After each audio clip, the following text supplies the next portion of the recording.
সবাইকে শুভেচ্ছা জানিয়ে আমি আমার ব্লগ শুরু করছি। Good morning everyone. সবাই ভালো থাকুন, সুস্থ থাকুন।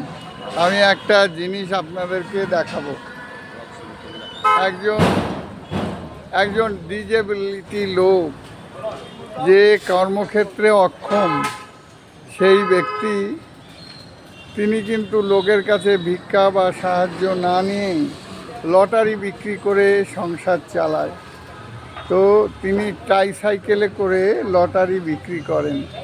আজকে তোমাদেরকে সেই দৃশ্যটা দেখাবো এবং তিনি লটারি বিক্রি করে সংসার নির্বাহ করেন। এবার দেখুন ওনাকে দেখুন। এই যে দেখুন ওনাকে, এটা আমারই এখনই দেখুন, খুব সুন্দর, তাই না বন্ধুরা? দেখো, যে মানুষ অক্ষম হয়েও ভিক্ষা বা সাহায্য না নিয়ে কিভাবে সংসার চালায়, দেখো তোমরা। থ্যাংক ইউ, ধন্যবাদ।